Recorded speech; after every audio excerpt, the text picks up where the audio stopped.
approved the new format, and so our advertising schedule has to catch up with our new council agenda schedule. And so, don't think we're going to always get a break, but we do not have any public hearings tonight. The first unfinished business item is A, the Green Life Maxwell Street recommendations. And council had requested that we have some council members step up to the plate to kind of lead this issue, and Councilman Newman and Freeborn decided to take on that charge. And so I'll call on the two of you, and you can decide who would start first. Neither one of you are shy, so go right ahead. Thank you, Mayor. I understand that Jeff Richardson is going to share some information with us in just a minute. I guess I'll just sort of tee it up by saying that obviously this is an issue that council has spent a lot of time looking at. The David Owens Report devoted a great deal of attention to looking at the question of the Green Life grocery store, a very successful grocery store in our community, but one where there's a couple of the ways the store operates right now have created some concerns in the community. So Councilman Freeborn and I agreed to spend a little time over the last month or two looking at this with folks in the community, including the folks who own the Green Life grocery store and folks in the neighborhood who are interested.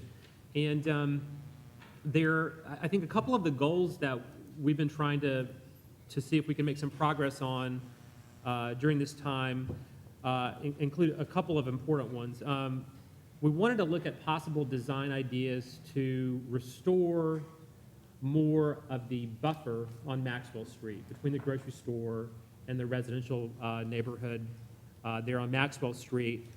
We looked at possible ideas to try to get the big trucks off of Maxwell Street, both in terms of accessing the store, as well as maneuvering in the street to approach the loading dock. We also wanted to look at ways that we could possibly restore the residential parking on Maxwell Street. And we also wanted to, there's been concerns about the entrance, the driveway from Green Life Grocery Store onto Maxwell, about the site visibility triangle. When big trucks are parked there, there's been concerns that the visibility is not good and there might be a safety concern there. So we sat down with folks and kind of looked at different design ideas to possibly address those specific concerns. And there's an idea that Assistant City Manager Jeff Richardson can share some information with council about tonight that we think is by no means sort of a perfect solution to those concerns, but it seems to go a long way towards addressing several of them. That we thought it was timely to bring these ideas back to council, see if council is open to them.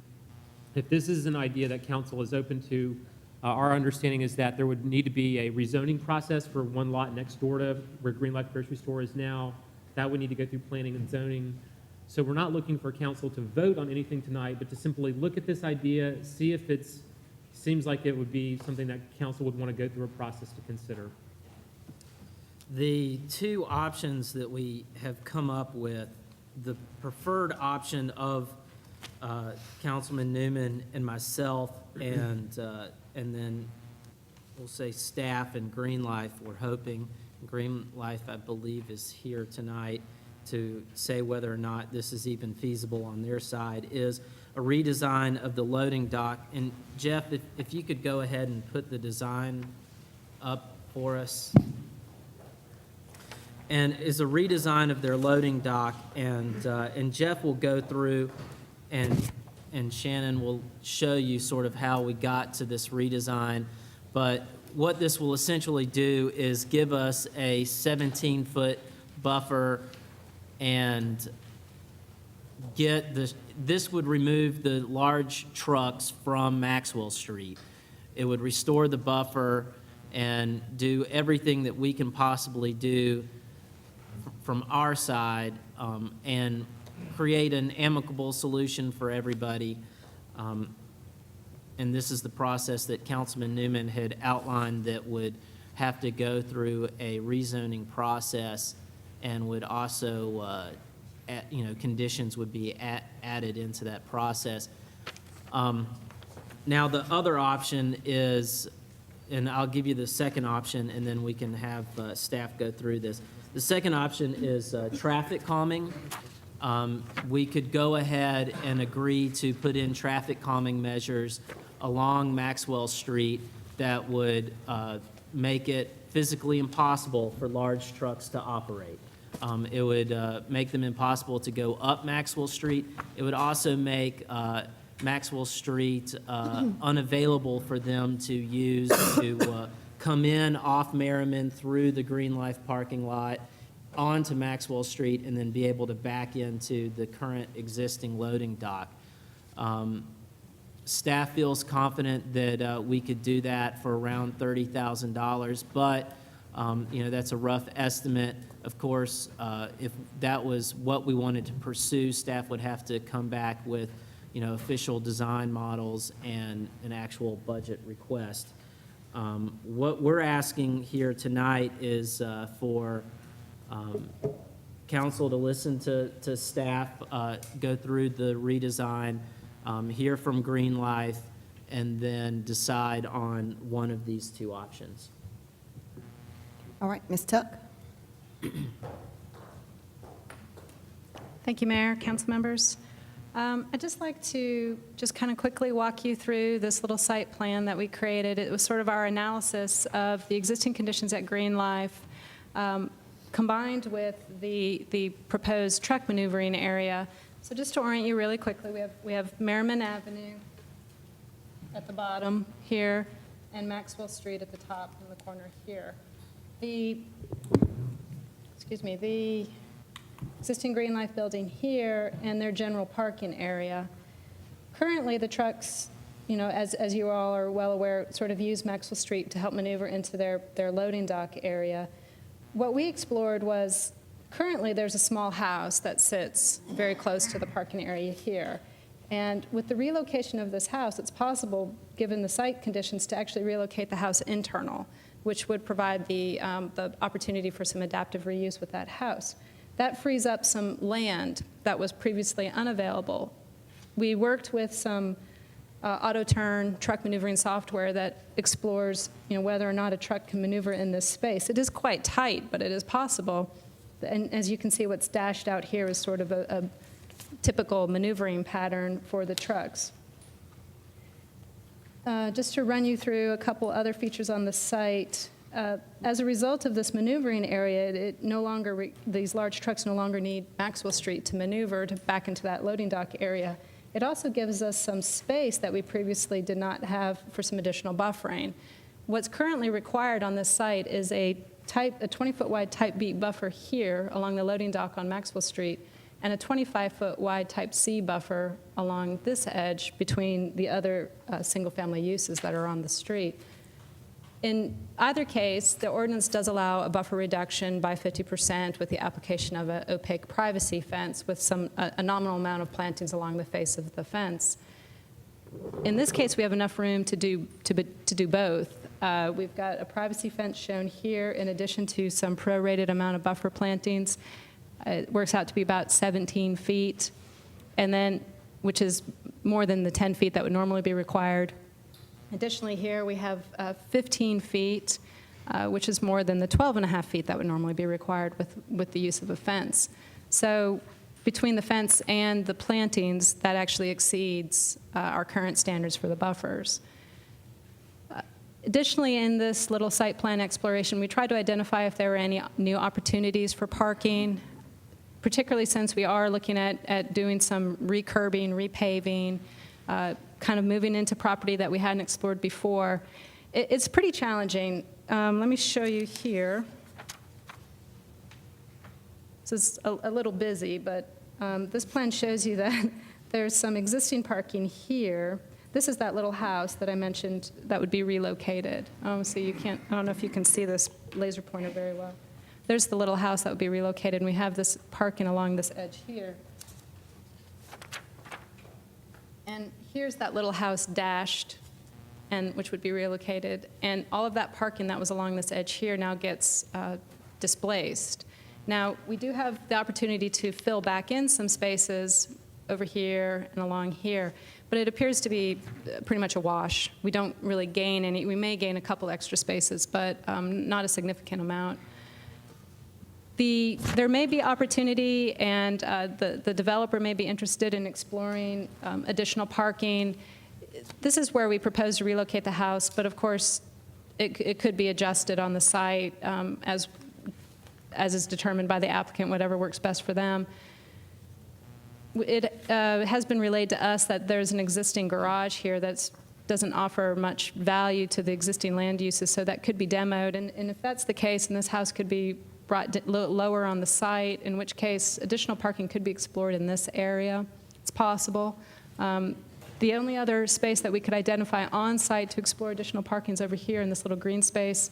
Currently, this is a nice sort of mature hardwood area. There's some really nice trees, and the store does have the opportunity to use that space for some very minor tailgate-type sales. It's just kind of a nice amenity to the site. So I'm not sure if that's as viable as the space in here. Other parking, of course, can be explored off-site, but that appears to be about the best we can do with what's on site currently. And that concludes my summary. The only thing I'll mention also is what you do not see. This is the original Green Life plan. This is, I think it was a former residential use, but it's been converted to some offices for Green Life and maybe some other minor uses. And we tried to tie that into this overall plan, which you can see sort of ties into the main parking area. And this kind of little road connection here, drive aisle, provides some opportunity for some of that additional parking that we mentioned. But in reconfiguring the parking area, this use would have to be considered as well. And I'd be happy to answer any questions you may have. And Councilman Freeborn said that there was another option. The other option, and if we could go ahead and have Mr. Putnam come up and go through the traffic calming options that Mr. Butek had put together.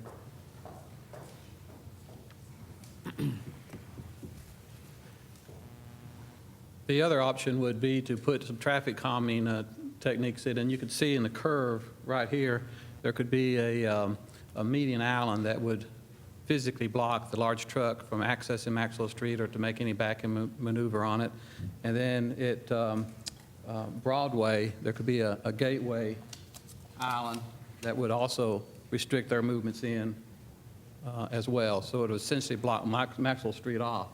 In doing that, the highlighted areas in pink are some parking spaces that would have to be taken away just to accommodate those treatments. But we can fine-tune that to fit the need that we have here.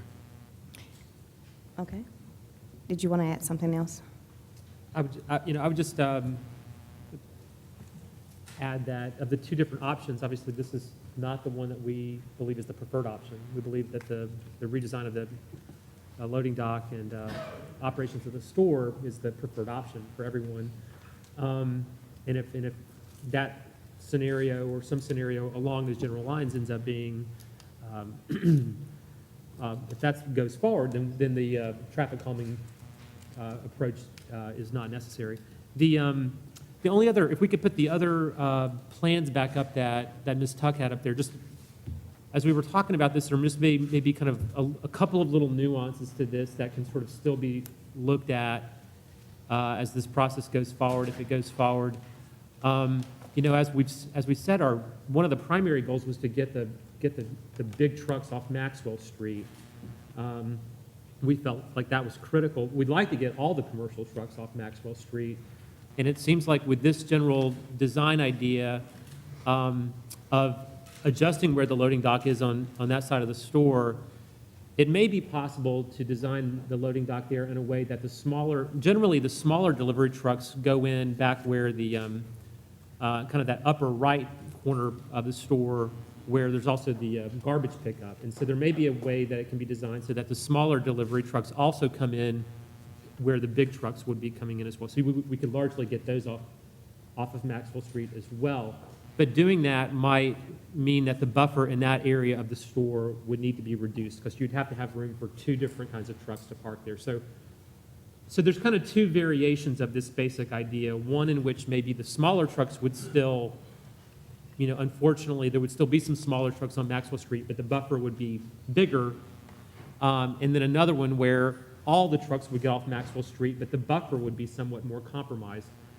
We're not sure if it would be compromised to the point that it would not be clearly consistent with our ordinances or not. That's one of those details that we just haven't gotten to yet, because we were literally kind of talking about some of these ideas, this morning.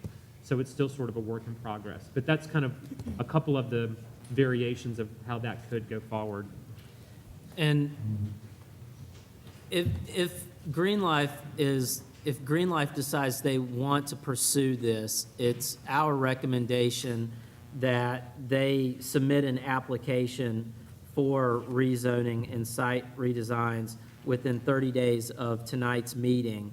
And if they do not submit that application, that council agree to look at the traffic calming on our February 27th meeting. So that way there's a time frame for action on their part and our part. All right. So We're not taking a vote on this, so we won't take public comment, but I do have we're going to open it up for council to answer questions and kind of give a straw poll. Quick question, why wouldn't you do traffic calming in addition to the recommendation for number 1 anyway?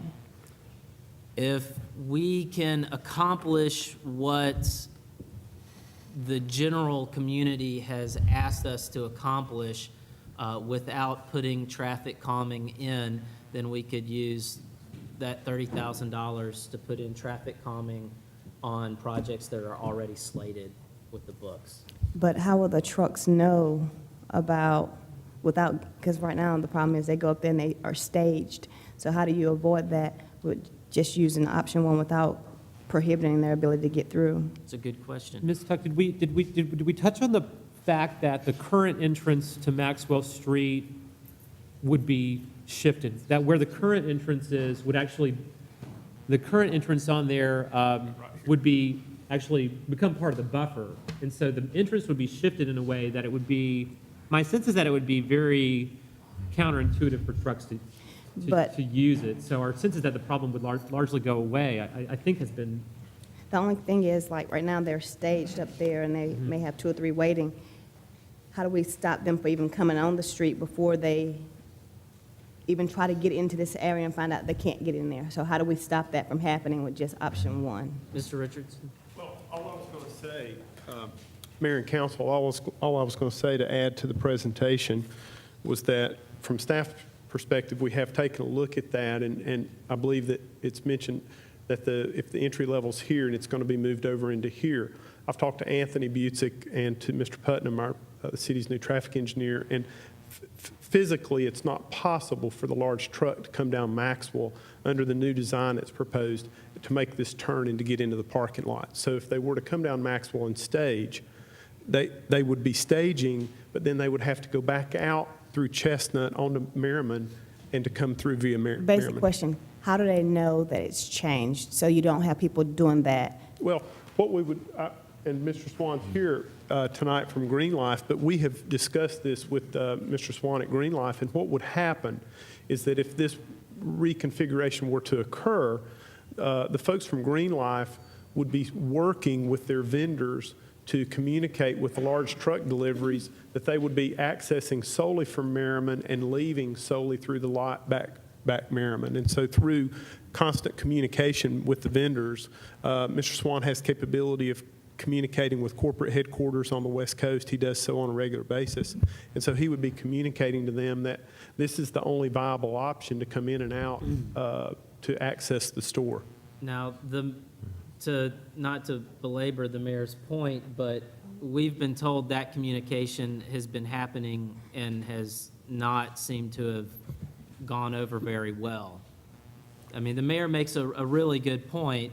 You know, what does prevent, now, we've restored the residential parking along where the current buffer is. That should be preventing that staging from occurring, but it's not.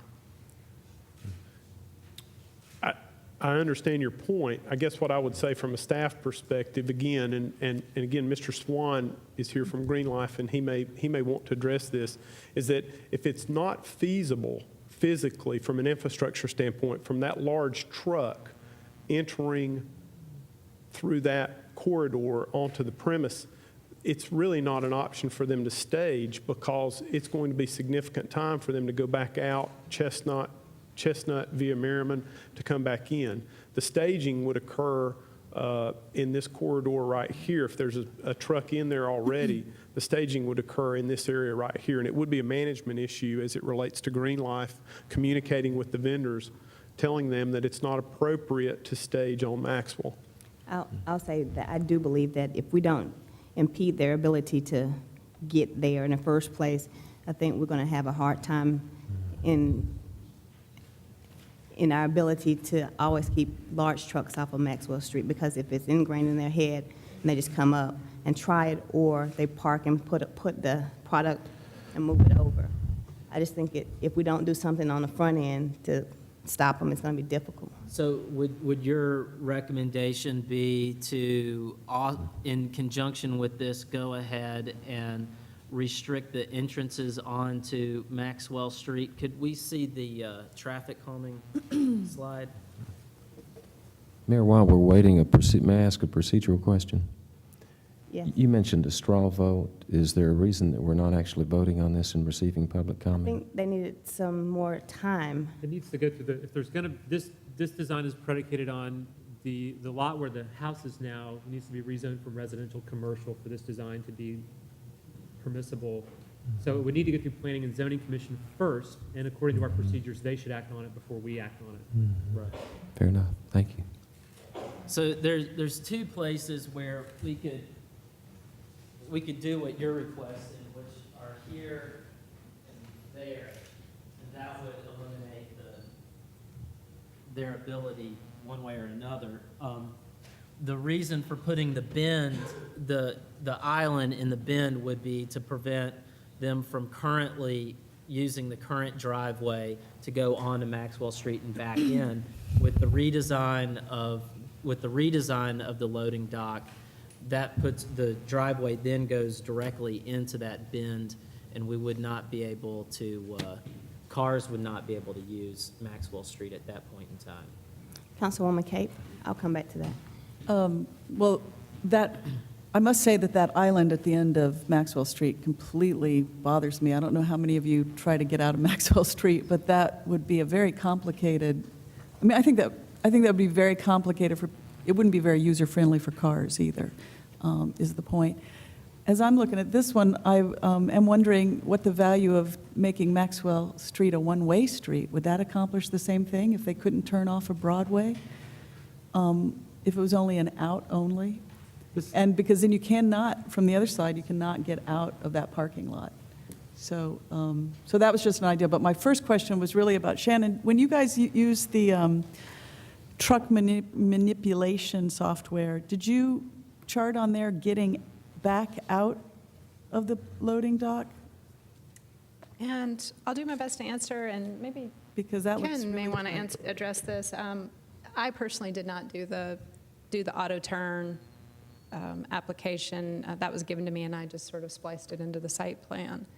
But my understanding is once it's in this, it's a fairly easy maneuvering move to get back out. But you just went out the in-way. If you Oh, go out, excuse me. so that's what I'm just looking at, the tight curve there. Was that all, this has all been looked at, going in it and going back out? Yeah, And that you yeah. have to go back out? My understanding in it is that it was looked at, Okay. yes. It is possible to get in and out. And then the staging would be done over in their office area. That makes a good amount of sense, because that's a very busy parking lot. It is. So I would share your concerns, Mayor Bellamy, that trucks would try to stage out. They wouldn't be staging on Merriman, they would be trying to stage on If we Maxwell. go down this path, it may be that, I mean, when we were first talking about the idea of some kind of physical structures on Maxwell Street, I think it was around the idea primarily, I mean, it was doing a couple things, but primarily kind of looking at, that maneuvering from Maxwell Street into the Green Life grocery store. I mean, it may be that if you do this redesign, that there could be some other fairly kind of less intense kinds of things that could be done to address this. But my sense is that if this happens, I mean, if a couple of trucks sort of, there's miscommunication, some drivers don't get the word, other than maybe the staging issue, I mean, there could be some potential things done on Maxwell to simply prevent that area from being able to serve as a staging area. But if otherwise, if people just simply thought they could get into the store that way, if they did it, once or twice, you're going to realize, wow, you can't get in the store that way anymore. So maybe something would happen at first, shortly after this was redesigned, but my sense would be that long-term, there wouldn't be a recurring problem with that because you simply can't get in the store that way. So it would make sense that that drivers would be repeatedly trying to get into the store or unload their materials by using Maxwell Street, but you can't do it. Councilman Davis? I've got, first of all, let me say I appreciate Councilman Newman and Freeborn working on this problem. We've been at it for some time. I hear a lot of "we" in this, and meaning this group here. I guess my real big concern is that if Mr. Swan does this, and if we do the zoning change and we get this done, is this in fact going to make the Maxwell Street resident happy? Because to me, we still have the smaller straight rigs that are going to have to come in to Maxwell Street and deliver to those loading docks to the side. And even though we've got a larger buffer, we still have noise, we still have a general unhappiness. And have we had conversation with the residents of the street to see that there's some buy-in on that side? I can only, if we go through this, if this goes forward, there will obviously be a public process for people to give us feedback on the idea that we're presenting tonight. And so, that to a certain extent remains to be determined. Over the last couple of weeks, I have tried to go out and talk to folks about the basic concept here and talk to other folks who don't necessarily live right in this neighborhood, but who are, concerned about neighborhood concerns and have been kind of tracking this issue. And my sense is that the basic feedback I've heard from people who have sort of followed this issue is an acknowledgement that this goes a long way towards addressing some of the... I would think a long way is good, but there's a lot of... I don't think anybody's saying this is a perfect solution. Yeah. But I think it makes substantial progress, and people have acknowledged that, the buffer is unambiguously, a big part of what we've heard from people is, hey, there's supposed to be a buffer here, Right. and there just isn't. This replaces the buffer. There's been we see these huge photographs of giant trucks on Maxwell Street. That will not happen anymore. So there's still noise, but my sense is that not everyone's going to be 100% happy with this. I feel like, based on the ideas I've heard over the last, since this has been an issue, my response would be it's going to make the situation much better. And I feel like we're taking it as far as we can. Well- if there's a better idea out there, Well, I'm not trying to be negative to where you are. I just think it's a very good question in light of we do all this, we move a house or tear it down or whatever, rezone the property, tear it down, change the buffer, and then if we don't have happiness at that point, then we've gone to a lot of expense and not accomplished our goal. I have some real concerns, having driven large trucks. I've never driven a 53-footer. I have driven 45s, which are older trucks, but they're tough to maneuver to begin with, and 53 gets tougher. Have some concerns. Number one, staging is a very critical thing because Mr. Swan will probably tell you that one truck at a time just doesn't come. There are times when there are two and probably three that are going to hit at the same time. I concern myself with where those other trucks are going to be. If there's some room to stage on the upper part, what we're looking at, the east part of that lot above the building, that would be good. It seems to me if you're going to do this, to relocate that small house, and I'm not sure what function the small house has, but if you're going to relocate it, it may be better not to relocate. It may be better to take it down altogether and use that area to the central part of the lot to stage other trucks in that come off of Merriman Avenue, because you're going to have to do something with them. They can't just sit out there in Merriman Avenue waiting for one to unload. That's a concern to me. It's a concern to me to the actual maneuvering with people accessing a parking lot, people walking around. I know in my small lot, we use mostly straight rigs. When we have the bigger trucks, we put them on another lot.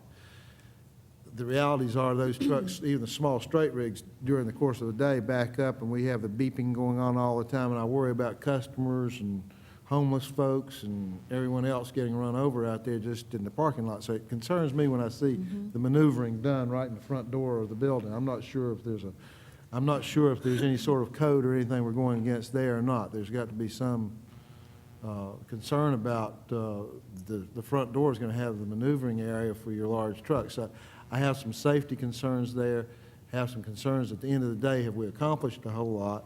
And then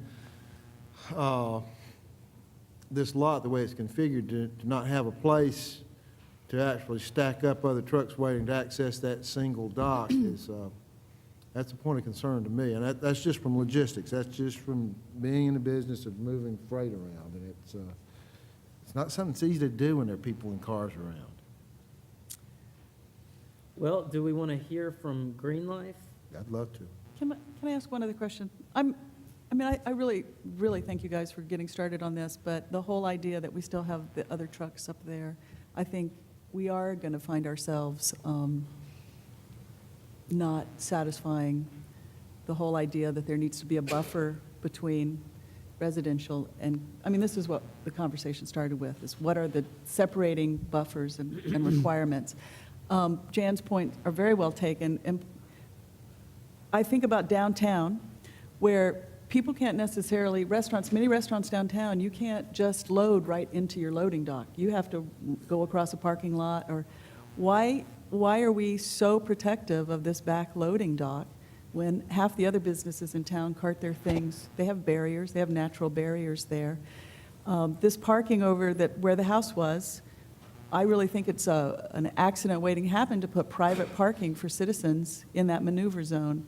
If that was a place where the small trucks parked and unloaded and carried across, we keep citizens out of that quadrant. That's the loading quadrant.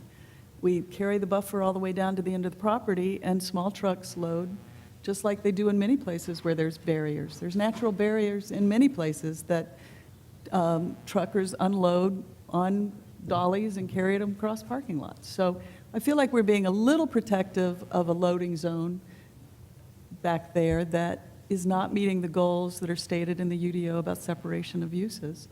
And perhaps that's an option. I think that's a great idea. Thank you. Well, let's hear from Mr. Swan. Mayor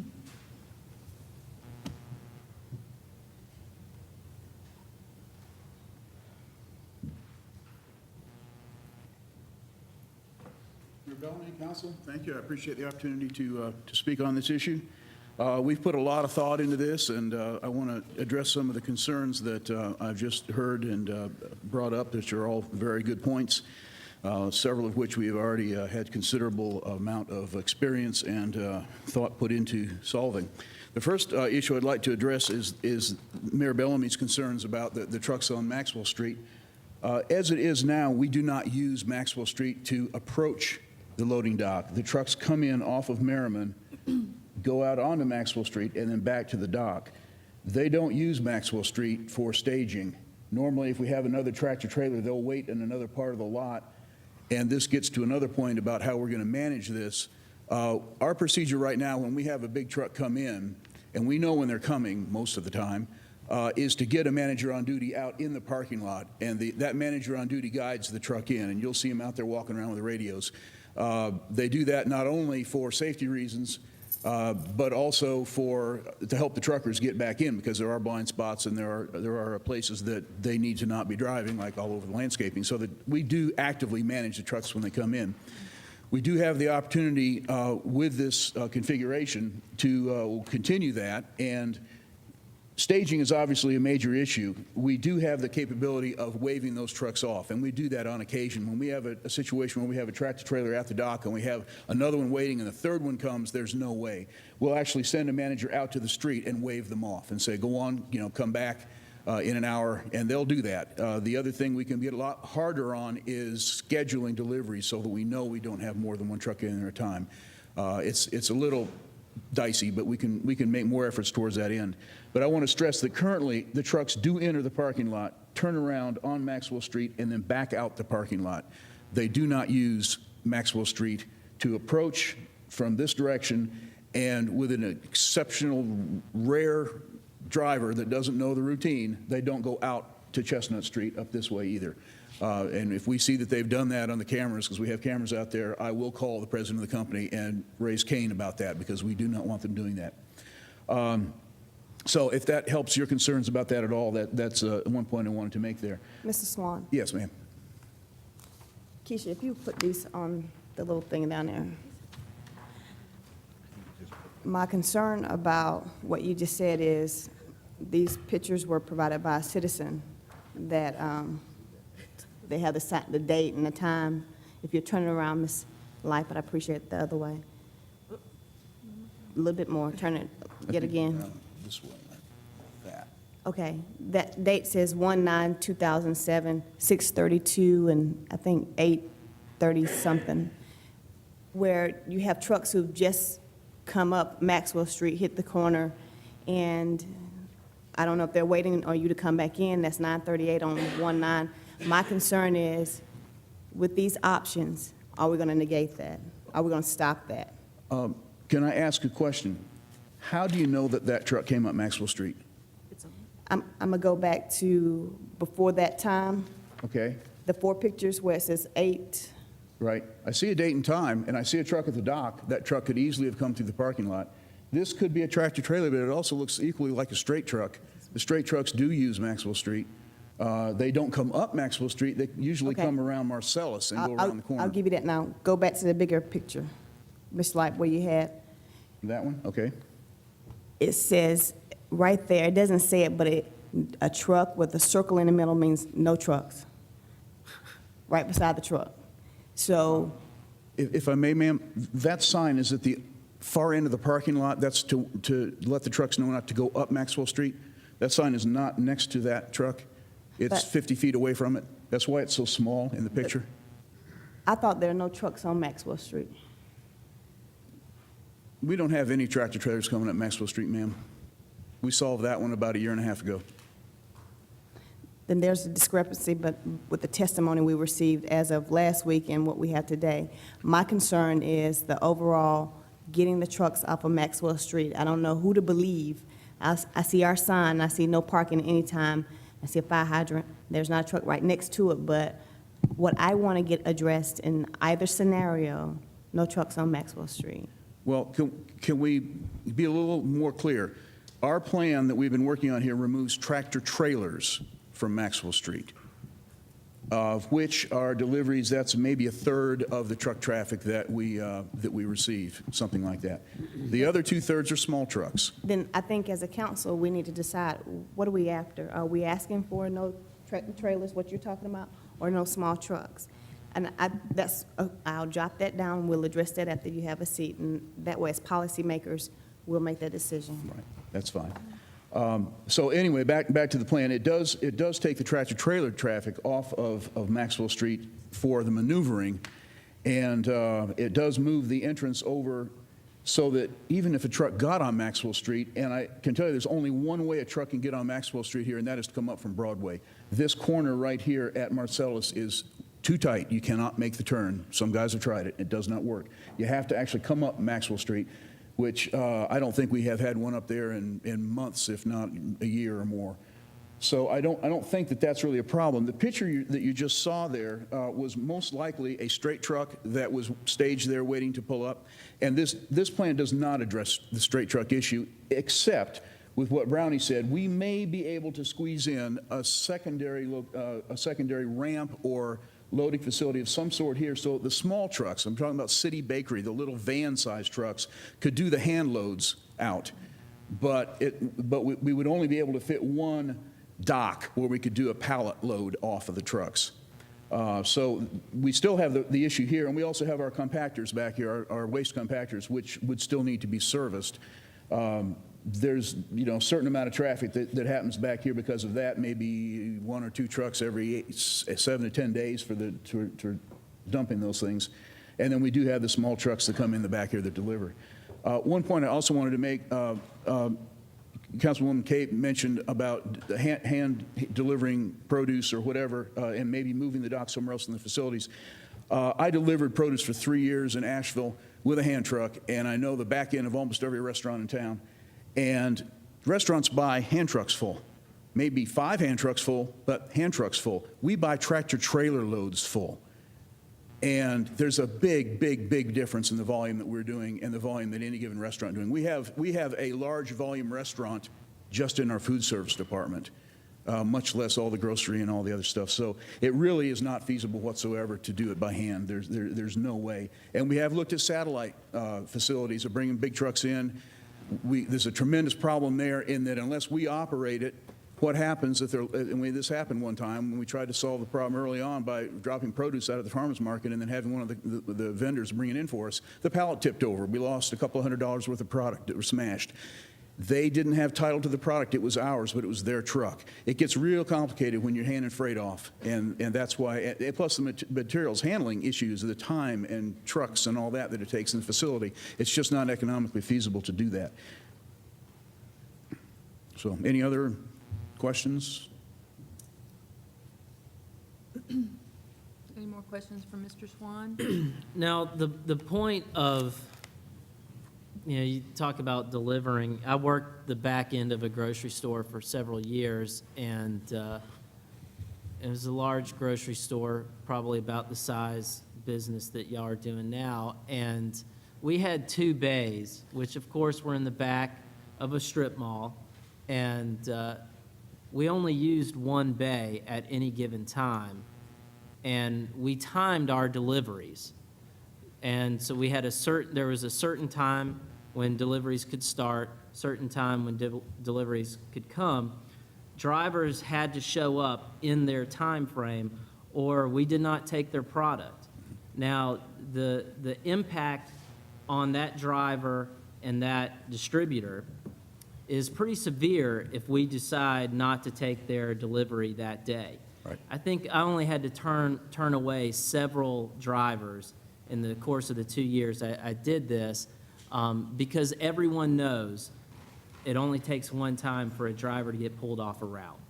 And now I think Councilwoman Cape does bring up a good point, and I will first say that Councilman Newman, myself, and staff were working under the assumption that it was the large trucks that were the concern in the community.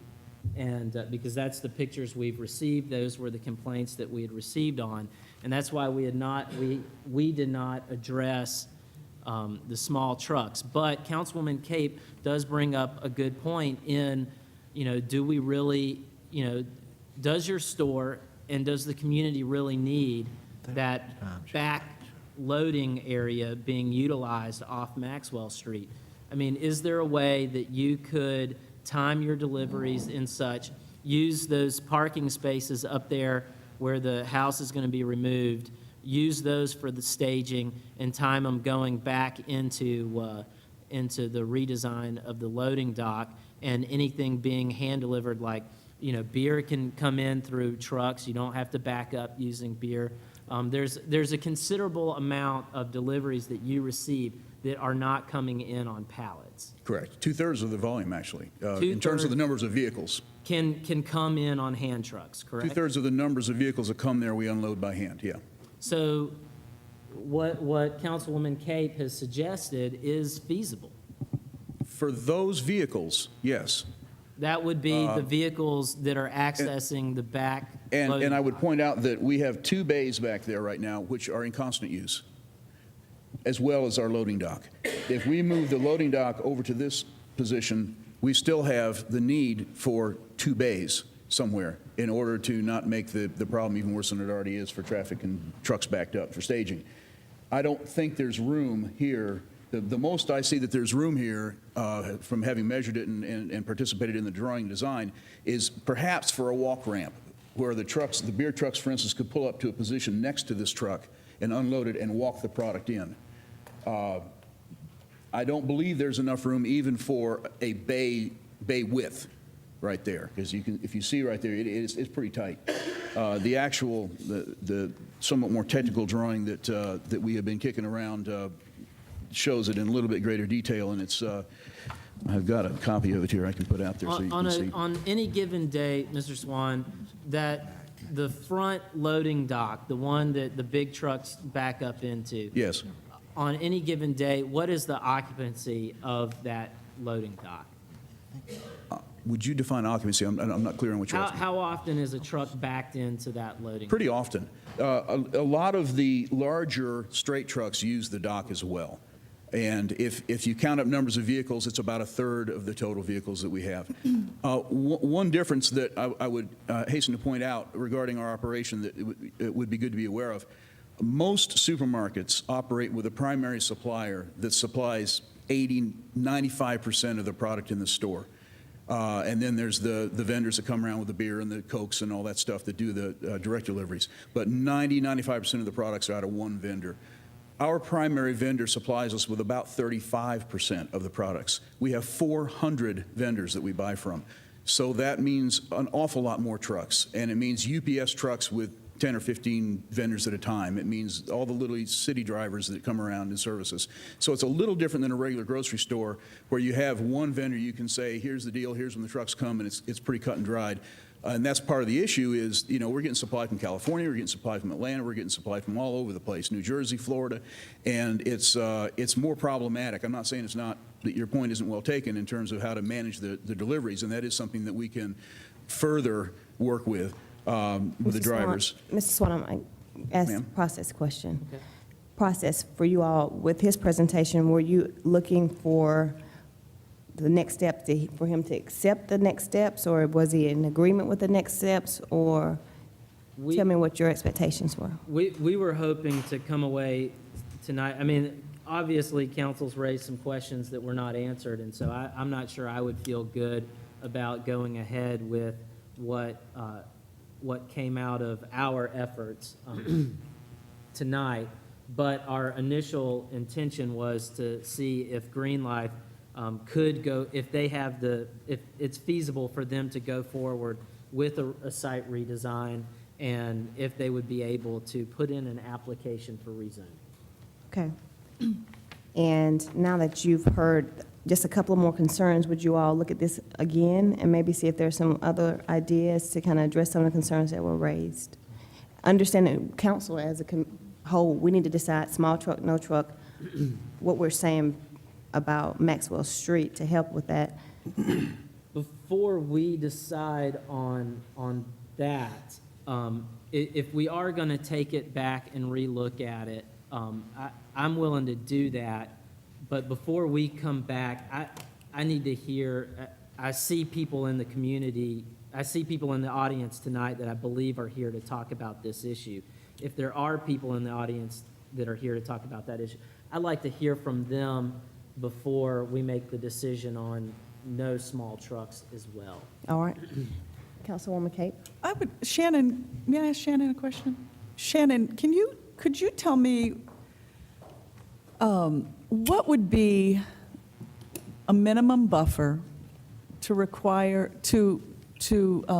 if we were to ask them to put in 2 bays, could we accomplish that? Is there a soundproof buffer plus greening that would work? What is the minimum buffer to use there that would, if we said it's all the way to the end of the property, we're closing off that back gate, but to do that, we're going to have to bring all the trucks in this way. Is there a minimum buffer width that could accomplish that? It's challenging. I mean, I suppose you could always take the attitude that anything's possible with enough resources, but the ordinance requires here a minimum of a 10-foot wide space with the addition of a 6-foot tall opaque privacy fence with a nominal amount of plantings 8 feet on center along the face. What we're showing is almost a full planted 20-foot, well, a 17-foot wide buffer in addition to a fence. In our original analysis, we recommended that with that much width, you could actually get some berming. Earth actually filters sound pretty effectively. The fence and the landscaping, particularly when it's not very mature, doesn't do a whole lot. It helps with, of course, the visual and the lights and things of that nature, but the sound is more challenging. There are noise walls. They're the kind of walls that you find along interstates. I mean, they're quite costly. Yeah. Because we're not, I think it's impossible with this site as it is that we're going to get everything. So I guess the questions are, if we got no penetration by trucks, any trucks, but we got a thinner barrier, so I was just, that was. To accommodate the additional second loading area for a smaller truck in the same space. My understanding is they would need an extra 8 feet.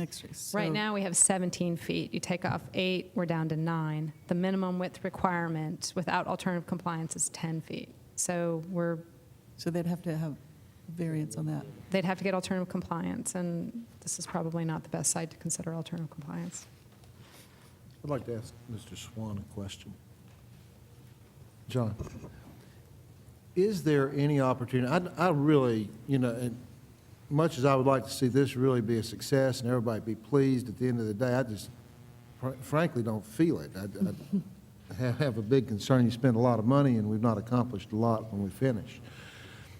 Is there any opportunity that we could use that existing dock with the buffer they have drawn in up there for the straight rigs and smaller deliveries, build a walkway back of the store to a dock at this, what would be our south end of the store, that you could access, they would bring the large trucks in, back up beside the building, this bottom quadrant of the building.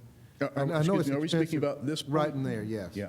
I know it's expensive to build a walk or ramp and a walk across the back, but you could actually, with pallet jacks or a forklift, very readily move the merchandise across there.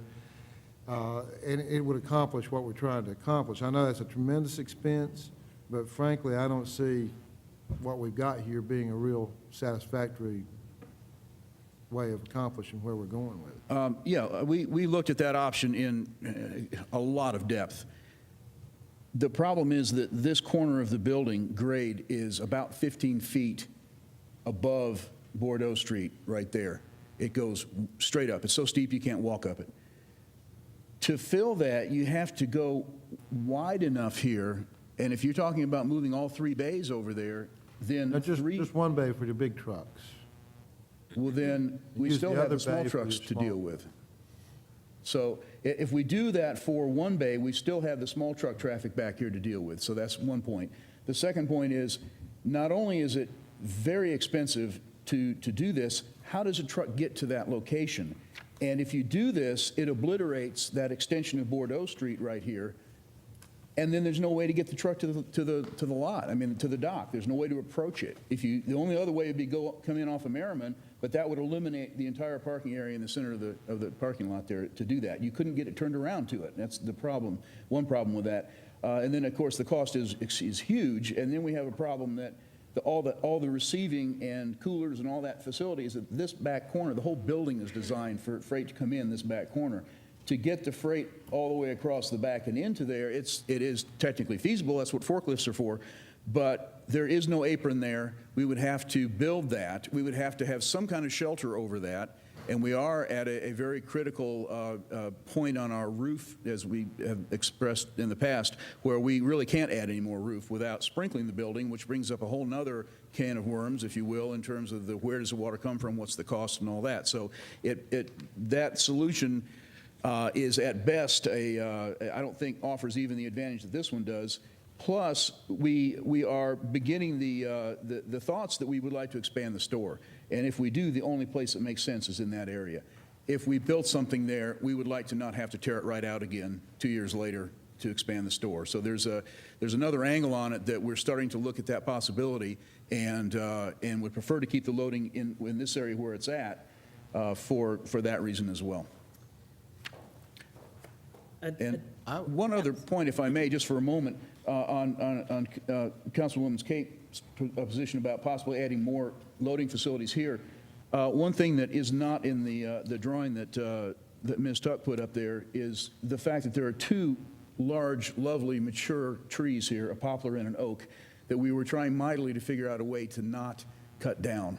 And the buffer here would run right into them and around them and back out again. But if you add any more width right there, you certainly start getting into the possibilities of having to take those trees out, which I'd hate to see happen. Plus, the buffer gets reduced, as Ms. Tuck said. So that's one of the considerations in this plan, was to save those trees. All right, Council, we've been going at this for almost an hour. There's a request to hear from the community, and I want to adhere to that. So any members of the community wishing to address this issue tonight? Yes, sir.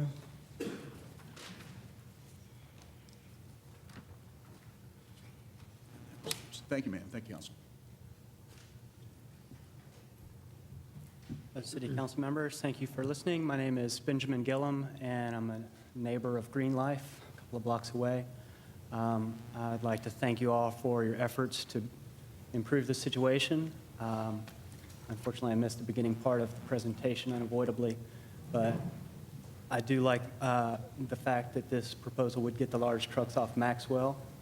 The small trucks, you know, it's a tough situation, like y'all said. I mean, you know, the UDO says no commercial traffic on the residential streets. So I can feel for the residents of Maxwell who would like to see that happen. Maybe on this side, if you don't go all the way to the back, if you bring in a smaller loading dock here, you don't have nearly the height to deal with. Maybe you could put in a second dock there for your small trucks. You know, if you bring it through the wall up the structural ways, then you don't have to deal with a lot of the problems that Mr. Swan was talking about with that. The trash compactors being back there in the buffer are another huge issue. You know, we've heard repeated complaints of the smell and the rats from the trash compactors being on the backside. So anyway, in conclusion, I would just like to say I like the progress I'm seeing, but it continues to look like a problem for the residents of the neighborhood. Thank Thank you. you. Yes, sir.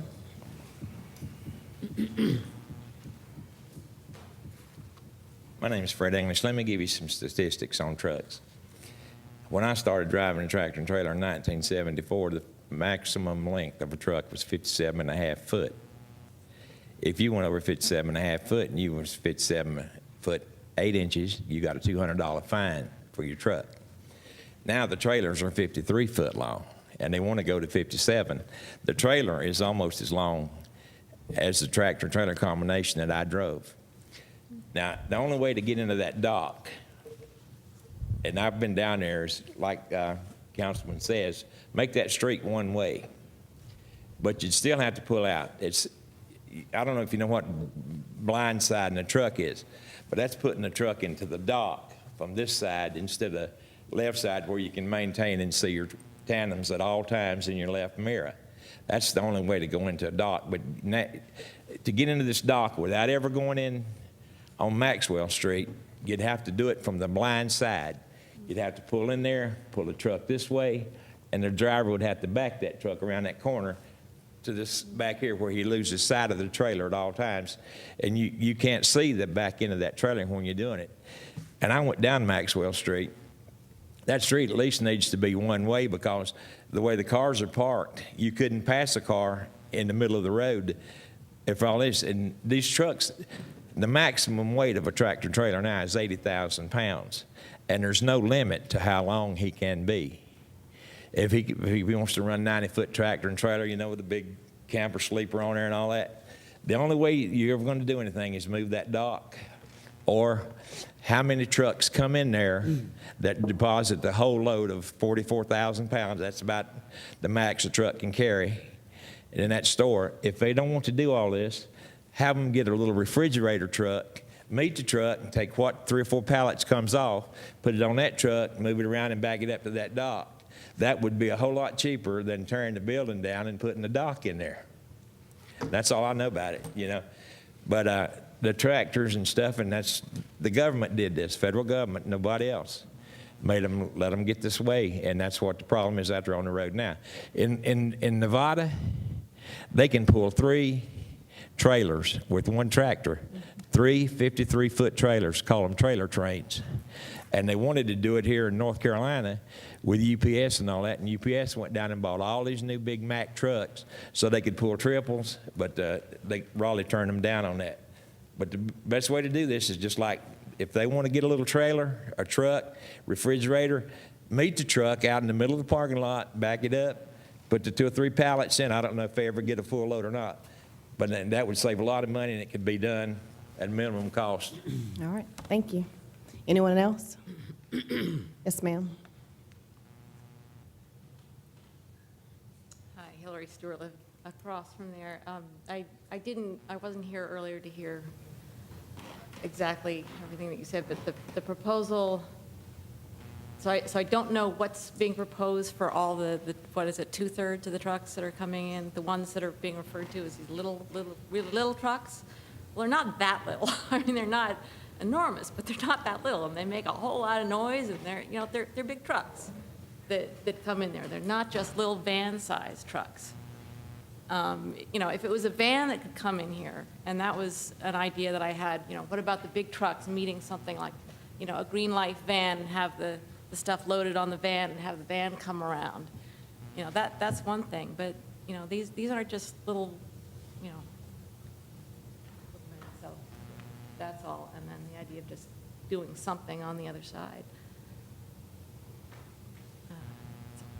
All right, thank you. Anyone else? All right, we'll turn it back over to council. So, hearing none, you all are going to, Vice Mayor. I'm sorry, and I think I'll try to make it real quick for Mr. Swan. And 2 questions for Mr. Swan. Mr. Swan in the house.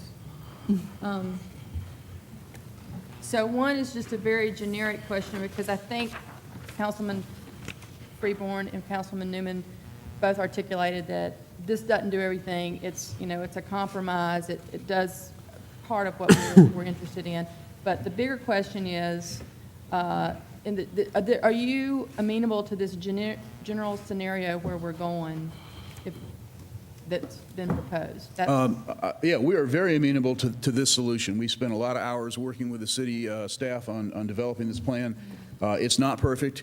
It does take care of some of the points of law regarding the buffer, which was of concern to the community, and justifiably so. And it does solve the issue of tractor-trailer trucks on Maxwell Street.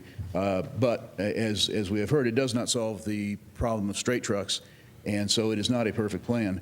I'd also like to... So you're basically on board. We're totally on board today. with this, Okay, yes. my Now, second... Well, go ahead. I'm sorry. The one point I wanted to make was we often get full tractor-trailer loads, full trucks, and meeting a smaller truck is not feasible for a number of reasons: liability, safety, cost. It's just not practical to do that. Okay.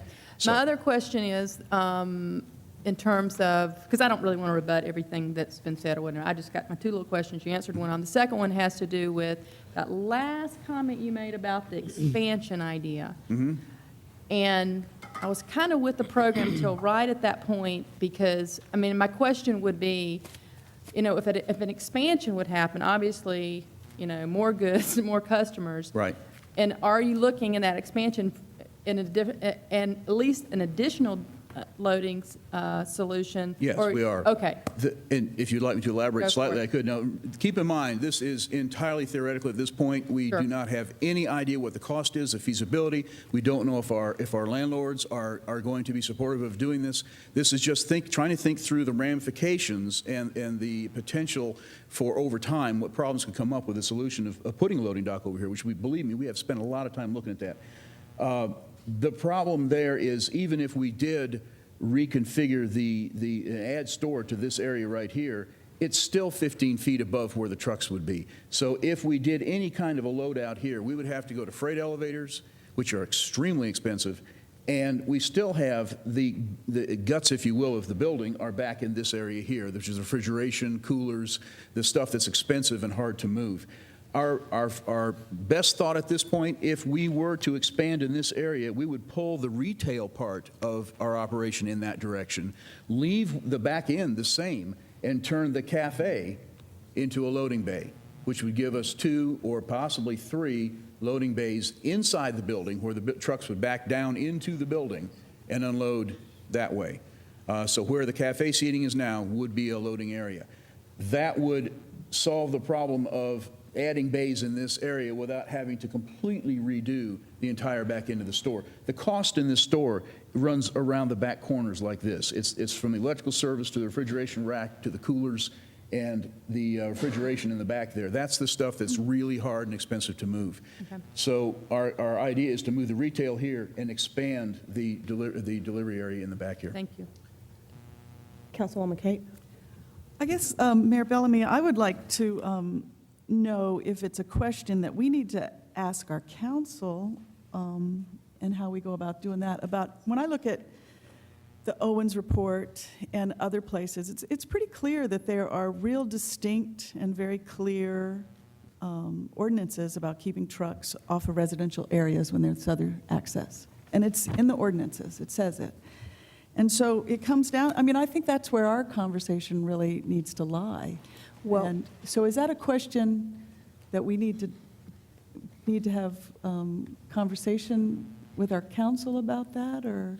I thought that prior to reading the Owens Report, and on page 17 in council, you all have this. It says, any event, subsection 2 goes on to also provide that if the portion of the street qualifies, the limits as access for non-residential uses cannot be relaxed unless the city traffic engineer determines that such additional access would improve traffic flow on the major street or not negatively impact residential uses on that side street. So technically, no, it's not council's. It's our traffic engineer, Mr. Putnam's new job. But it's not our call to make, and I thought it was, and it's not. And isn't that prior to the, is that prior to the approval of the property? Or It is. That decision or that determination has already been made. And technically, as a council, according to our ordinances, we don't have a right to qualify if it should be residential, classified, or commercial, and that's under Section 7-11-1 of the UDO. So I guess if the question becomes if that determination was not made prior to approval of the permit, I mean, what we're bumping up against is that this was allowed to move forward, and I'm just wondering what was missed that, I mean, this goes against, having that loading dock in the back goes against everything in our ordinances, and I'm just wondering how that process. I don't want to speak for staff, but I'll tell you one thing that was missed in the application, and I've heard this from several staff members, is large trucks were not part of the application, the design of the application. And also the volume of trucks. If you read in Owens' report, he goes over that time and time again. There was not substantial information in the report to approve this project in the form that we are now seeing. So that's the question I have, is where does that lie? I mean, I feel like we're sitting here trying to make up what the answer is supposed to be when it seems pretty clear what the answer is supposed to be, that there's not supposed to be use by trucks on residential streets. But I think the issue is I don't think it was deemed a residential street because of the commercial use. But it says it very clearly in the page before that, that the intent provides that the restrictions on access for non-residential uses applies to streets abutted primarily by residential uses. His understanding of the facts is that the area directly opposite Green Life Project on Maxwell Street consists of single-family detached residences, a medium-density residential districts. This seems to meet both the intent and terms of the ordinance that the street function primarily to provide direct access to residences. A secondary function of providing rear access would not change this. A modest complicating factor is added by the qualification of this rule that blah, blah, blah, blah, it's a mixed-use zoning district. However, the Green Life site is zoned Community Business 2 and has direct access to Merriman Avenue, thereby rendering this exemption inapplicable. But you got to keep on going to subsection 2 that says goes on to provide standards for access in these situations. It explicitly says that in situations such as Green Life site, a non-residential use on a lot with access to multiple streets, access shall be from the non-residential street and is now being required for Right. Green Life. There was considerable disagreement on its applicability of the next sentence, which allows access to a non-residential use for the side street if that portion of the street is zoned a non-residential or mixed-use district. So he goes on to cover that issue, basically saying that in Green Life's situation, it is being required for Green Life. That it not be on this, access not be on the street. Well, can I just say, like, with this situation and with the Staples situation, I mean, I think we could talk about how these projects got approved and what the interpretations were of people who approved them, and I certainly, don't come down in the same place. I mean, some of those interpretations didn't make sense to me, but in both of these situations, we said the buildings are there, they're operating, we'd like to make them better, let's talk to them and see if we can figure out a way to make them better. So if we're simply going to say you can't have trucks on Green Life, then we could say that, and but I don't think you need the two. I mean, if that's the way we're going to go, you don't need people working out a new design. You should just say it, and it's a whole different process going forward on that. So, I mean, Well, I appreciate your work, but I thought we did leave here last time saying we didn't want trucks on Maxwell Street. So now to come back with 2/3 of the trucks still being on Maxwell Street, I mean, I can say that just doesn't, But I think the underlying problem is, one, this issue never came before council, and so we didn't have the authority to have oversight of this issue. Two, now that we've gotten into it, like you said, we are working with them to make it better, but technically, until we change our ordinances, we don't have the authority to sit up here and change it after it's in place. We can dispute it and say we don't like it, we can say it on record, we don't like it, we think it's horrible how the situation is for residents, but our ordinances are in place, we can work towards changing them, and that's one of the things that the Owens Report has asked us to do in several situations, is to change our ordinances. But, Ms. McGlohan, I think the question is for you, do we have the authority to sit here and make changes to our UDO right now and make it retroactive? No, you can certainly look at the ordinance to make it effective and look at situations like this prospectively for the future. But as it pertains to Green Life, the ordinance was in place at that time, and staff looked and considered what was in place and deemed a permit should be issued. So that's the situation you're dealing with now, is an existing building, and how do you address the neighborhood concerns?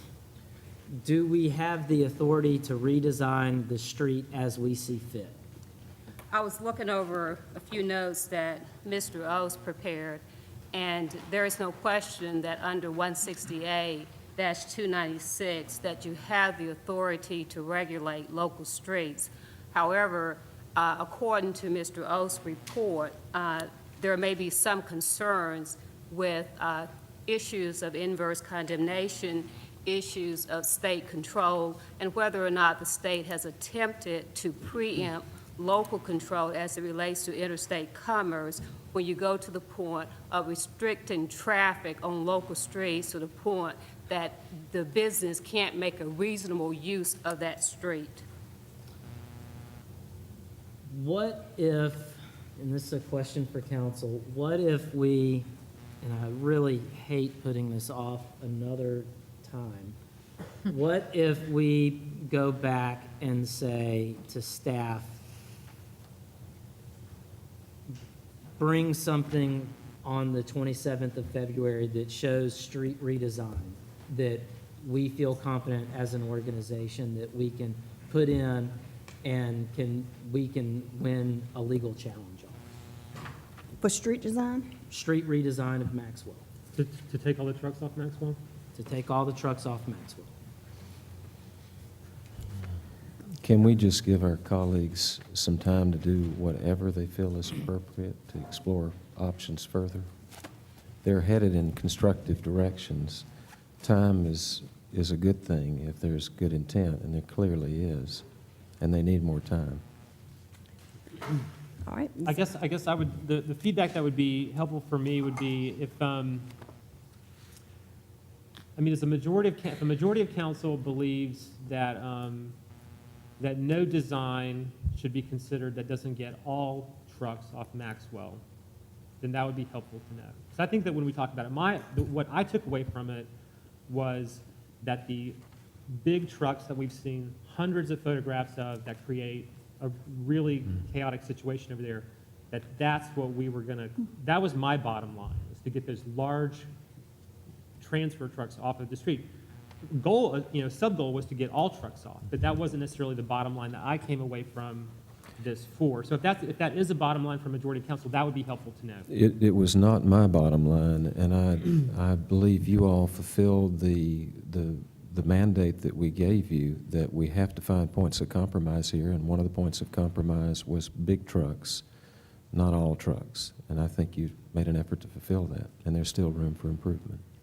Mr. Swan said, regardless of whatever we do, he's going to have someone pick up his trash and his recyclables. So they have to have access. So And small trucks will have to be on Maxwell Street. And a reality is that city trash truck goes down that street at least once a week anyway. I mean, so to say that, now I can understand, having a dumpster across the, a trash can versus a dumpster. I mean, that's definitely two things. If there's, rats crawling in and out of a dumpster, we need to follow proper channels to remedy that. But, a trash truck's a trash truck, and I don't know if we could legitimately say that they have to remove that function off Maxwell Street. I agree. So could I clarify that question? All delivery trucks, that all delivery trucks have to go off Maxwell Street, or people aren't going to consider, or not going to consider it. Where are folks at on that? Councilman Newman, you may want your city attorney to research that issue further in terms of whether council has the authority under the general statute to prohibit all truck traffic on a particular street. Given that you do have the authority to regulate streets under 168-296, there appears to be a middle area where there may be some state control, there may be some federal regulations as it relates to interstate commerce. So you may want to ask your legal counsel to look at those issues to determine whether you as council can prohibit all truck traffic on any particular city street. I would appreciate that. I mean, but also, I mean, we're a process here where I think we're in good faith dialogue with these folks. I mean, even if it's not a legal requirement, I think Greenlight would like to get all the trucks off if they can. It's just a question of, is it possible or not? And so, but it may not be. I mean, so far, the idea we've come up with does not appear to do that. And I'm not sure it can be done if you also want to have a legally compliant buffer. But, I mean, I'm happy to take a harder look at that if that is the bottom line. Well, my support would be for the trucks off the street and a buffer with a variance, a smaller buffer. Councilman Davis? I think we're only going to try to achieve middle ground here, and I would like for y'all to continue to work that direction. I don't think it's possible to keep all the small trucks off of Maxwell Street, so don't think we're going to have complete happiness at the end of the day, so I think if we get good middle ground, which is where you guys are heading with the big trucks, I would like to see us continue to work that direction. Mayor? All right. So our marching orders are How much time do you need to come at the 27th? the 27th. We can come back by the 27th. Okay. Hopefully we can do that. And I just want to make one comment to Green Life and then the community. First, to the community, please have patience. We are doing what we can to make lemonade out of lemons. And to Green Life, please do everything you can possibly do to limit deliveries to normal business hours. You are functioning next to people's bedrooms. A delivery truck at 6:30 in the morning to an Ingalls, a Harris Teeter, or a Bilo who constructed their building to, meet that need, they can take deliveries at 4 o'clock in the morning if they want. They're not disturbing anybody. You operate next to people's bedrooms. Please do everything you can in the meantime to find a way to solve that problem and make our lives a little bit easier and make the people who are living there be able to sleep in to a reasonable hour of the morning. And I just need to clarify, when I said that we can't do anything, we can't reclassify the street because the city's traffic engineer had already classified its use for this particular project. And so I just want to make sure that it's clear that we can do something as far as mitigating the traffic through traffic calming, but we can't reclassify the street because the project is already in place and received the proper permits. I have one other question. The picture that you had up there with the truck next to the no parking, no trucks, can we have some clarification on our signs, what we're really trying to do there? And so it's clear to everybody, I mean, I think it just looks really bad for the city to have a no truck sign with a truck right next to it, and if the police come and they don't do anything, there's just a lot of confusion there as to what we're trying to say. So since we didn't understand it, it's probably... Is it possible to get that in the form of a memo before the 27th to the full council so that they can think about that? All right. Vice Mayor? I just want to echo that too, because I really thought I specifically asked for, if we mean tractor trailers, we say no tractor trailers, get rid of that doggone next thing. And the last thing I wanted to say was just to highlight something that might be lost after an hour and a half of talking, is that I do feel like if you're going to be real, this compromise, it's going to come down to the trucks or the buffer. I really don't think we can have both. And that's what's interesting to me, is that you get some buffer and you get some big trucks off.